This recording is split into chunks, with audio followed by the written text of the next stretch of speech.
I'm Mildred Bailey, 55 years old, and I never imagined that one day I'd be sitting inside a courtroom in Augusta, Georgia, holding an envelope in my trembling hands that had the power to expose 10 years of secrets and lies. Across the room stood my sister, Janet Porter, dressed neatly beside her lawyer, staring at me like I was the criminal. Her accusation echoed through the courtroom moments earlier, the words still ringing in my ears. She claimed I had kidnapped her 4 children. Kidnapping. The accusation felt like a slap across the face. 10 years ago, she had arrived at my front door with those very children, asking me to watch them for just 1 hour. 1 hour that turned into 10 years of raising them as if they were my own. I fed them when they were hungry, held them when they cried, bought their clothes, helped them with schoolwork, and loved them in a way their own mother never bothered to. And now here she was again, not because she suddenly cared about them, but because something else had caught her attention. Her eyes glinted with a kind of greed I recognized immediately. The reason was simple. Our family home, the one tied to our parents' inheritance, was worth nearly $300,000. She thought she could walk into court, accuse me of wrongdoing, and take everything back. But I wasn't about to let that happen. My fingers tightened around the envelope in my hands. Inside were documents and proof that would turn her carefully crafted story upside down. Behind me sat the children I had raised, no longer small kids, but teenagers now, watching the scene unfold with anxious expressions, but fierce loyalty in their eyes. For years, I had protected them from the truth about their mother's abandonment, but today there would be no hiding it. The judge leaned forward slightly, studying the envelope in my hands before asking in a firm voice, "Do they know what's in there?" I took a slow breath, studying my nerves as I answered, "Not yet." My voice remained calm, even though my heart was pounding in my chest. The courtroom fell into complete silence as everyone waited to see what would happen next. Every pair of eyes turned toward me, wondering what evidence I held and what secrets my sister had been hiding for all these years. This battle had only just begun, and if you were in my position, after everything you had done for your family only to be accused like this, what would you do? I still ask myself that question even now. 10 years earlier, on a gray and rainy afternoon in Augusta, the sound of my doorbell cut through the quiet of my small house like a desperate plea. When I opened the door, I found my younger sister, Janet Porter, standing there looking exhausted and nervous. Her face was pale, and her eyes darted around like she was afraid someone might be watching her. Behind her stood her 4 children. Ryan Porter was the oldest, only 8 years old, carrying a backpack that looked far too heavy for his small shoulders. Next to him stood Claire Porter, 6 years old, hugging a worn stuffed bunny tightly against her chest. Esther Porter, just 4, stood with her shoelaces undone and her hair messy from the damp weather. And in the stroller was little Noah Porter, barely 2 years old, whimpering softly while rubbing his eyes. "Mildred, I need you to watch them for just an hour," Janet said quickly, her voice tense and rushed. "Just 1 hour, I promise." Before I could even ask what was going on, she shoved a diaper bag into my hands, turned around, and hurried down the porch steps toward her car. Her coat flapped behind her as she ran through the rain. The car engine roared to life, and within seconds she was gone. I stood there frozen under the dripping porch roof, rainwater falling steadily beside me. Ryan looked up at me with tired eyes and asked quietly, "Where is Mom going?" Claire's bunny was damp from the drizzle, and strands of wet hair clung to her cheeks. Esther tugged gently at my sleeve, asking if she could have some juice. Meanwhile, Noah's crying grew louder as he kicked his tiny feet inside the stroller. The children looked hungry, their clothes wrinkled and messy, and it was clear Noah needed his diaper changed. I had worked as a nurse for years and was used to dealing with emergencies, but this situation felt completely different. These weren't strangers in need of help. They were my sister's children, left standing on my porch like bags someone had forgotten to pick up. I ushered them inside quickly, settling them onto the living room rug. The house still smelled like the coffee I had been brewing earlier that afternoon, but suddenly the space felt crowded and unfamiliar with 4 children inside it. I opened a diaper bag hoping to find some explanation, but all I found were a few snacks and a spare outfit for Noah. No note, no instructions, nothing that explained what was happening, just confusion. I handed Esther a granola bar, poured a glass of milk for Claire, and gently rocked Noah to calm his cries. Ryan sat quietly near the door, staring at it as if expecting his mother to walk back in at any moment. I grabbed my phone and called Janet. The call rang several times before going to voicemail. I tried again. The same result. "Janet, where are you?" I said into the phone, forcing my voice to stay calm for the sake of the children nearby. "Please call me back." Hours passed, and the rain outside continued to fall steadily. Noah eventually fell asleep in my arms, his cheeks still damp from tears. Claire curled up next to Ryan, whispering softly, asking if their mom would return soon. I forced a reassuring smile and told her she would be back soon, sweetheart. But deep down, I felt a knot tightening in my stomach. Janet had always been impulsive, chasing ideas and plans that never seemed to last. But abandoning her children like this was something I had never imagined she would do. By evening, I fed them what little food I had in the house. Peanut butter sandwiches and slices of apple became dinner that night. Ryan helped Esther hold her sandwich properly, acting far more responsible than an 8-year-old should have to be. I changed Noah's diaper and winced when I realized how long he must have been wearing the old one. Their clothes looked mismatched and wrinkled, as if they had been thrown into bags quickly before leaving. I kept calling Janet again and again, leaving messages until her voicemail box was completely full. Around midnight, I finally tucked the children into my guest bed. Ryan and Claire lay side by side on one side of the mattress, while Esther and little Noah curled up together on the other. I sat by the window, staring out at the empty street, expecting to see headlights appear at any moment. But none ever did. The following morning, while digging through the diaper bag again, I discovered a crumpled piece of paper tucked beneath a pack of wipes. It was a short note, written in Janet's messy handwriting. "I'll be back soon. Thanks, Mildred." I read the words again and again, feeling my chest tighten. Soon. The words sounded hollow. I looked over at the kitchen table where the kids were eating cereal quietly. Ryan's eyes still kept drifting toward the front door. Claire hugged her bunny tightly while chewing slowly. Esther chatted happily about a cartoon she liked, too young to understand what was happening. Noah stretched his tiny hand toward me from his chair, wanting to be picked up. In that moment, I realized something important. I wasn't their mother, but right now, they needed someone to take care of them. I placed the note down on the counter, my hands shaking slightly. Janet wasn't coming back that day. Maybe she wasn't coming back at all. I took a deep breath, thinking about my quiet life in Augusta and my job at the hospital. None of this had been part of my plan. But those kids were not objects someone could just drop off and forget. I called my close friend Betty and explained the situation, asking for advice. "Mildred, you've always had a big heart," she told me gently. "Just do what you do best. Take care of them." I nodded, even though she couldn't see me through the phone. When I hung up, I looked at Ryan, Claire, Esther, and Noah sitting there at the table. They looked scared, confused, and alone. I couldn't undo Janet's choices, but I could make sure they weren't abandoned.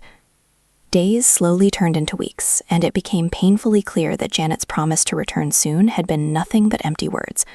The children gradually settled into my daily routine, but I had to change almost every part of my life to make it work. At the time, I was 45 years old, working long shifts as a nurse at Augusta General Hospital. I had planned to retire early someday and maybe travel a little. That dream faded quickly once 4 young lives depended on me. To manage the expenses, I started taking extra night shifts at the hospital, coming home exhausted but determined to keep going. Every morning, Ryan would ask what we were having for breakfast. Claire liked listening to bedtime stories before falling asleep. Esther needed someone to play with her during the afternoons, and Noah constantly reached for me whenever he wanted comfort. I couldn't bring myself to say no to any of them. The first big step was enrolling Ryan and Claire in school. I drove them to the district office with the birth certificates I had found in Janet's bag. The clerk looked a little surprised when I explained that I was their aunt and currently caring for them, but since no other guardian information was listed, they eventually approved the enrollment. On Ryan's first day, he held my hand tightly while walking toward the school entrance, whispering that he missed his old school. I knelt down and told him this was a new beginning and that he would make friends soon. Claire skipped ahead excitedly because she was eager to try art class. I watched them disappear into the building before rushing off to start my shift at the hospital 2 hours later. Esther was still too young for preschool at the time, so I arranged for a babysitter through the hospital's staff network. Noah stayed with me whenever I had days off. Buying school supplies quickly drained what little savings I had left. Backpacks, notebooks, crayons, pencils. But seeing their faces light up when they picked out their favorite colors made every dollar worth it. Next came clothes. The outfits Janet had left them with were already worn thin. So one weekend, I took all 4 kids to the thrift store on Main Street. Ryan picked out a blue jacket he liked. Claire found a dress covered with small flowers. Esther chose a pair of tiny denim jeans, and Noah grabbed soft onesies from a basket. As we stood at the counter, Ryan looked up at me hesitantly and asked in a quiet voice, "Do we really have enough money for this?" I gently ruffled his hair and smiled. "We do, kiddo. Family sticks together." At home, I washed everything, folding them neatly. Evenings became our time, dinner of spaghetti or chicken nuggets, then homework. Ryan struggled with math, so I sat with him explaining fractions like I did with patients' meds. Claire drew pictures of our house. Esther built block towers. Noah banged pots like drums. It was chaos, but it was ours. Money became the real fight. My pension was for 1 person, not 5. Bills piled up. Groceries, utilities, the mortgage on our family home. The only big asset left from Mom and Dad. It was a solid brick house on Elm Street, worth $300,000. But selling wasn't an option. That place held memories, and it was stability for the kids. I cut back on my own things. No new scrubs, no coffee out. Hospital paychecks stretched thin, so I applied for aid through social services. The caseworker visited, noting how the kids thrived despite everything. "You're doing right by them, Mrs. Bailey," she said. But nights alone, after tucking them in, I stared at the ceiling, wondering if Janet would ever show. The kids asked about her often. Ryan, being the oldest, questioned the most. One night over dinner, he said, "Aunt Mildred, when is Mom coming to pick us up?" I paused, fork midway. "She's working on some things, Ryan. But I'm here now, and we're a team." He nodded, but his eyes said he didn't believe it. Claire was sweeter, drawing cards for Janet during holidays. "Can we send this to her?" she'd ask. I'd smile, mailing them to the last address I had, even if they bounced back. Esther, at 4, was blunt. "Mommy left because I was bad," she once cried after a tantrum. I held her tight. "No, Esther, you're perfect. Sometimes grown-ups need time." Noah, too young to understand, just called me Mama by accident one day, and it broke my heart a little. I never corrected him, hiding the ache behind a hug. Friends helped where they could. Betty Coleman, my old nursing buddy, brought casseroles and watched the little ones when I worked doubles. "You're a saint, Mildred," she'd say, folding laundry. I laughed it off, but inside the weight pressed. Doctor visits added up. Ryan's checkups, Claire's shots, Esther's ear infections, Noah's teething. Insurance covered some, but copays mounted. I dipped into savings for winter coats, birthdays with cake from the store.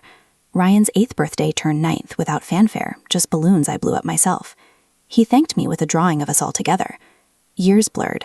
Ryan entered middle school, excelling in science like his dad. Claire joined choir, her voice filling the house. Esther started ballet classes I couldn't afford but scraped for. Noah learned to walk then run, chasing the others. I missed shifts for school events, parent-teacher meetings where I was the only adult. "Where's their mom?" teachers asked. "Traveling for work," I'd say, the lie slipping easier each time. The pain never left, though, a sister vanishing, leaving me to fill the gap. But seeing them laugh, grow, it kept me going. The house creaked under our steps, a reminder of what we had, even if money was tight. One evening after a long shift, I came home to find Ryan helping Esther with homework. Claire read to Noah. We made dinner. "Aunt Mildred," Ryan said proudly. I sat down, tears pricking. This was my life now, and I wouldn't trade it. But deep down, I wondered how long I could keep the truth hidden. But then, after all those years, she returned. A knock on my door brought Janet back, but not alone. I opened it to find Janet standing tall in a tailored blazer, her eyes cold and sharp. Beside her was a man in a crisp suit, introduced as Attorney Stephen Hart. "Mrs. Bailey," he said, handing me a legal notice. "We're here about the children." My stomach dropped. Ryan, now 18, was at the kitchen table doing homework.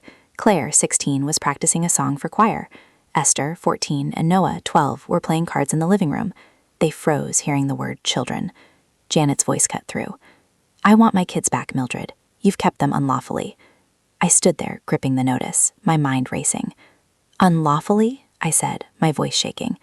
"Janet, you left them with me for 10 years. She crossed her arms, unfazed. "That's not how I see it. I'm their mother, and I'm taking them." Hart stepped forward, his tone clipped. "We filed for custody. You'll hear from the court soon."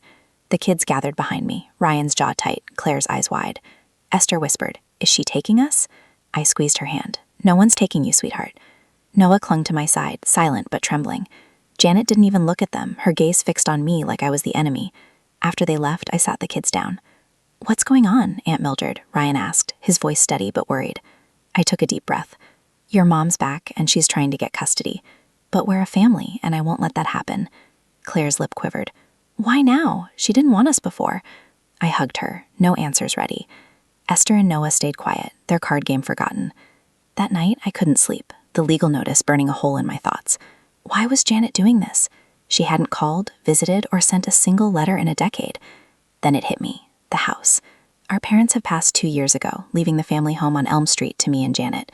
It was a sturdy brick house, valued at $300,000, the only big asset we had.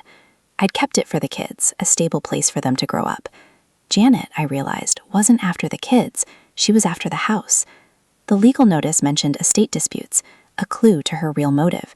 She thought claiming custody would give her leverage to force a sale or take my share. My blood boiled. She'd abandoned Ryan, Claire, Esther, and Noah, and now she wanted to profit from her absence. I needed proof to fight this. I called Betty Coleman, who'd been with me through those early years. "Janet's back, Betty," I said, my voice low. "She's claiming I stole her kids." Betty snorted. "After she dumped them on you? What's her game?" I explained about the house. "We need to be ready for court," I told her. She promised to help, saying she'd testify about those first days.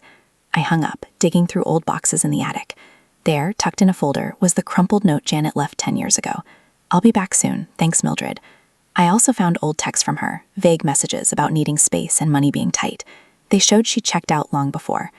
Then I remembered Eric Larson, Janet's ex-husband. He'd reached out a few years after she left, checking on the kids, but staying distant. I found his number in an old contact list and called. "Eric, it's Mildred. Janet's trying to take the kids for the house." He sighed, his voice heavy. "I'm not surprised. She called me last month asking about property laws." He paused, then added, "I have something that might help, a video she sent me years ago, admitting she walked away." My heart raced. "Can you send it?" I asked. He agreed, promising to bring it if needed.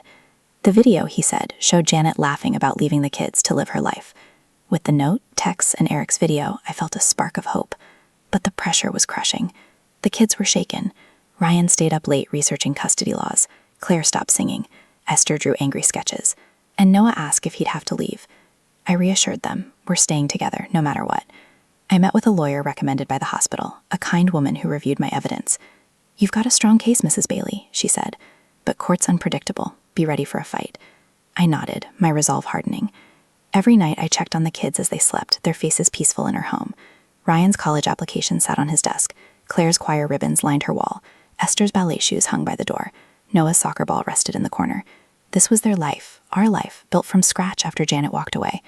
I wasn't perfect, but I'd given them everything I had. Now, facing her in court, I'd do whatever it took to protect them. The house wasn't just bricks. It was their safety, their memories. Janet wouldn't take that away. The courtroom was waiting for us. In the Augusta courthouse, I gripped my envelope, ready to fight for the truth. The courtroom smelled of polished wood, its benches filled with a few locals whispering. I sat with Ryan, Claire, Esther, and Noah behind me, their faces tense but trusting. My lawyer, Miss Thompson, nodded reassuringly. Across the aisle, Janet sat with her attorney, Stephen Hart, both looking polished and confident. The bailiff called, "All rise," and Judge Charles Lane, a stern man with gray hair, took his seat. "We're here to address the custody of 4 minors," he said, his voice steady. Mrs. Porter claims Mrs. Bailey has kept them unlawfully. Hart stood, adjusting his tie. "Your Honor, my client, Mrs. Janet Porter, is the biological mother of Ryan, Claire, Esther, and Noah Porter. For 10 years, Mrs. Bailey has denied her access, holding the children without legal guardianship. We seek immediate custody and a review of estate matters tied to their care." Janet leaned forward, her expression calm but calculated, avoiding the kids' eyes. I clenched the envelope tighter, my pulse racing. Miss Thompson whispered, "Stay calm, Mildred. We've got this." I nodded, but the weight of Janet's accusation felt like a blade. Hart called Janet to speak. She stood, smoothing her skirt. "I left my children temporarily due to personal challenges," she said, her voice soft but rehearsed. "I always intended to return, but my sister refused to let me see them. I'm their mother, and I want them back." The room stirred, a few gasps from the back. Judge Lane's face stayed neutral, but his eyes narrowed. "Mrs. Porter, you're saying you were denied access for a decade?" he asked. Janet nodded, a tear glistening. Too perfect, I thought. Miss Thompson stood. "Your Honor, may I present evidence?" Judge Lane nodded. I handed her the envelope, my hand steady despite the nerves. She held up the note from 10 years ago, its edges worn but words clear. "This is a handwritten note from Mrs. Porter, left with the children in 2015, Miss Thompson said, reading aloud. "I'll be back soon, thanks, Mildred." Mrs. Porter never returned. She passed the note to the bailiff, who handed it to the judge. Janet shifted her composure, slipping. Hart whispered to her, his face tight. Next, Miss Thompson displayed text messages on a screen pulled from my old phone. "These texts from 2015 to 2016 show Mrs. Porter demanding money from Mrs. Bailey," she said. One read, "Send me $500, Mildred. I'm sorting things out." Another, "I need cash, not questions." The courtroom buzzed. "These messages," Miss Thompson continued, "prove Mrs. Porter abandoned her children and only contacted Mrs. Bailey for financial gain, not to check on them." Janet's face reddened, and she looked away. I caught Ryan's eye. He gave a small nod, his trust unwavering. Judge Lane leaned forward. "Mrs. Bailey, did you attempt to contact Mrs. Porter?" I stood, my voice firm. "Yes, Your Honor. I called her repeatedly after she left the kids. Her phone went to voicemail, then got disconnected. I mailed letters to her last address, but they came back. I raised Ryan, Claire, Esther, and Noah as my own because my sister left them with nothing." The judge jotted notes, his pen scratching loudly in the quiet room. Hart objected, saying Mrs. Bailey's claims lack proof of intent. Miss Thompson counted. The note and text show clear abandonment. Then the judge turned to the kids. "I'd like to hear from the children," he said. Ryan, now 18, stood first, his voice steady. "Aunt Mildred's been her mom for 10 years, he said. "She worked nights, paid for school, everything. Our real mom left us and never called." Claire, 16, went next, her hands trembling. "I don't want to go with her," she said, glancing at Janet. "Aunt Mildred's our family." Esther, 14, spoke softly but firmly. "She was never there. Aunt Mildred loves us." Noah, 12, clutched my hand before speaking. "I only know Aunt Mildred. She's my home." The room went silent, then words hanging heavy. I fought back tears, squeezing Noah's shoulder. Janet's face twisted, but she didn't respond. Hart whispered to her again, his gestures sharp. The locals in the back murmured, some shaking their heads. Judge Lane looked at the kids, then at me. "These are compelling statements," he said, "but the accusation of unlawful custody is serious. Mrs. Bailey, your evidence shows a pattern, but it's not conclusive. Mrs. Porter's claim of denied access needs addressing." He paused, tapping his pen. "Do you have anything else to substantiate your position, Mrs. Bailey?" I froze, my mind racing. The note and text were strong, but Janet's story of being denied was still hanging. Miss Thompson leaned in. "We have more, Your Honor, but we need a moment to prepare it." The judge nodded. "I'll allow it, but I need something definitive to resolve this." The room felt like it was closing in, the air thick with tension. Janet smirked slightly, as if sensing a chance. Ryan grabbed my hand, whispering, "You've got this, Aunt Mildred." I nodded, but my heart pounded. We needed something stronger to end this. Just when I thought we'd said enough, a familiar face walked into the courtroom. Eric Larson, Janet's ex-husband, stepped through the doors, his face weathered but resolute. He carried a small USB drive, his eyes locking with mine for a moment before he approached Miss Thompson. The room buzzed, heads turning. Janet froze, her hands gripping the table. Stephen Hart leaned toward her, whispering urgently, but her gaze stayed on Eric. "Your Honor," Miss Thompson said, standing quickly, "we have a new witness, and additional evidence." Judge Charles Lane raised an eyebrow, adjusting his glasses. "Proceed," he said, his tone curious but firm. Eric took the stand, swearing in with a steady voice. "I'm Eric Larson," he said, "formerly married to Mrs. Janet Porter. I have a video she sent me years ago, relevant to this case." The bailiff set up a screen, and Miss Thompson inserted the USB. My heart pounded as the video played. Janet's face appeared, younger, her hair loose, sitting in what looked like a dimly lit bar. "I'm done with the kids," she said, laughing lightly. "4 kids, too much. I'm starting over with someone new, someone who gets me. Mildred can deal with them." She sipped a drink, then added, "I just need money to move on." The video cut off, and the courtroom erupted in murmurs. Ryan grabbed my hand, his face pale. Claire's eyes widened, and Esther whispered, "That's Mom." Noah looked down, silent. I leaned toward Miss Thompson, my voice low. "Do they know about this?" I asked, nodding toward the kids. The question had haunted me since I first heard about the video in our call with Eric. It was the truth I'd shielded them from. Their mother's callous words, her choice to walk away, for someone else, for money. Miss Thompson shook her head slightly. "Not yet," she whispered, "but they're hearing it now." My chest tightened. I'd spent 10 years protecting Ryan, Claire, Esther, and Noah from this pain, telling them their mom was figuring things out. Now they faced their betrayal in a courtroom, surrounded by strangers. Judge Lane banged his gavel, silencing the room. "Mrs. Porter," he said, his voice sharp, "do you have an explanation for this?" Janet stood, her face flushed, her hands trembling. "That was years ago," she stammered. "I was in a bad place, Your Honor. I didn't mean it. I was young, overwhelmed. I always intended to return for my kids." Her voice cracked, but it sounded hollow, like a script she couldn't sell. Hart tried to interject, saying, "Your Honor, this video lacks context." But Judge Lane cut him off. "I've heard enough from you for now, Mr. Hart. Mrs. Porter, you claimed Mrs. Bailey denied you access. This video suggests otherwise." The locals in the back whispered loudly, some shaking their heads. Ryan squeezed my hand tighter, his voice barely audible. "She didn't want us," he said, not a question, but a realization. I pulled him close, whispering, "You've got me, always." Claire's eyes were wet, her choir ribbon pinned to her jacket, a reminder of the life we'd built. Esther stared at the floor, her usual spark gone. Noah, still clutching my sleeve, looked confused, too young to fully grasp the words, but old enough to feel their weight. I wanted to shield them, to take them home and erase this moment. But the truth was out, raw and undeniable. Miss Thompson pressed forward. Your Honor, this video, combined with the note and texts presented earlier, shows Mrs. Porter's clear intent to abandon her children. Mrs. Bailey stepped in, raising them for a decade without support. She gestured to the kids. Their statements confirm they see Mrs. Bailey as their guardian, their family. Judge Lane nodded, his expression unreadable, scribbling notes. This is significant, he said, but I need to consider the full context. Mr. Hart, do you have a response? Hart stood, his voice strained. My client was under duress when that video was made. She's since stabilized and wants to reconnect with her children. Janet nodded, her eyes darting to the kids for the first time. I've changed, she said, her voice softer. I'm ready to be their mom again. But her words fell flat. Claire shook her head, whispering to Esther, who crossed her arms. Noah leaned closer to me, and Ryan's jaw tightened. The room felt electric, the tension palpable, as the locals murmured louder, some glaring at Janet. Judge Lane raised a hand for silence. This video raises serious questions about Mrs. Porter's claims, he said. It suggests a willful decision to leave, not a temporary absence, but I'll need time to review all evidence. He looked at me, then the kids. Mrs. Bailey, you've shown dedication, but this case isn't closed. My heart sank, but I nodded, holding Noah's hand. The kids' faces, their trust in me, fueled my resolve. Janet's eyes met mine, a flicker of guilt there, but it wasn't enough. The truth was out, and it had shaken her. The judge's gavel was about to fall. Judge Lane's voice cut through the tension, his decision clear and final.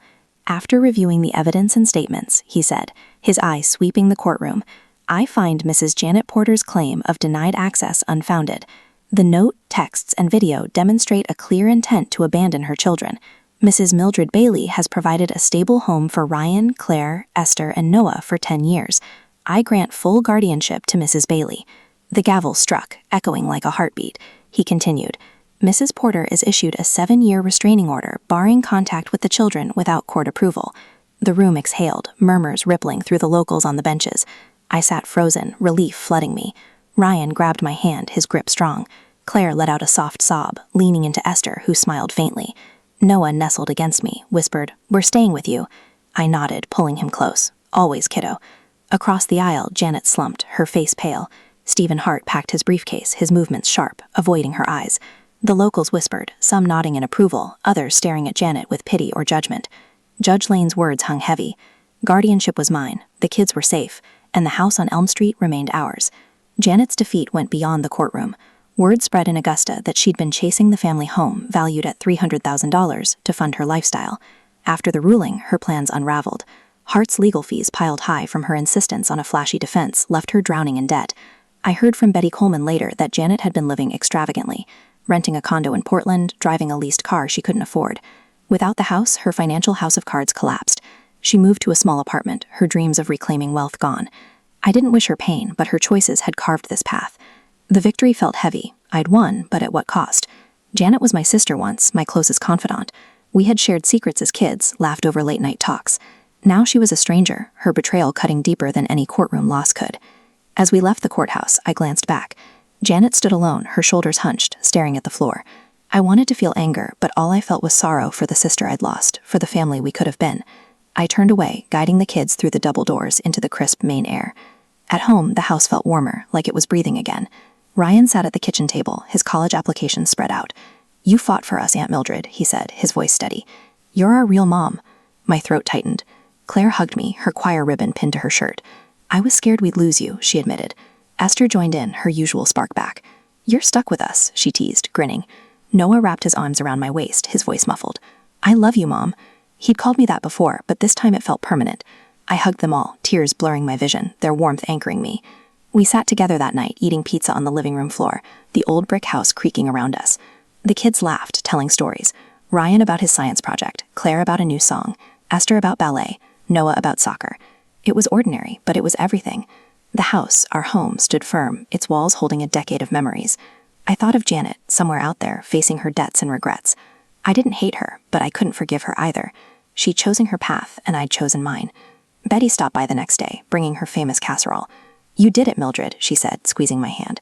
Those kids are lucky to have you. I smiled, but my heart still carried the weight of Janet's absence. I'd raised her children, loved them as my own, but the fracture in her family lingered. I looked at the kids playing in the yard, their laughter echoing. They were my purpose, my reason to keep going. The house, the guardianship, the fight, it was all for them. As I tucked Noah into bed that night, he looked up at me. "Will she come back?" he asked, his eyes searching. I brushed his hair back. "If she does, we'll be ready. But we're together, and that's what matters." He nodded, drifting off. I stood in the doorway, watching them all sleep, their futures safe in my hands. The fight was over, but the love would last forever. 3 months after the hearing, I watched the kids play in our Augusta backyard. The late summer sun cast long shadows, and laughter filled the air. Ryan tossed a frisbee to Noah, who darted across the grass, his soccer skills showing. Esther practiced a ballet spin near the oak tree, her confidence growing. The old brick house on Elm Street stood behind us, a quiet anchor for our family.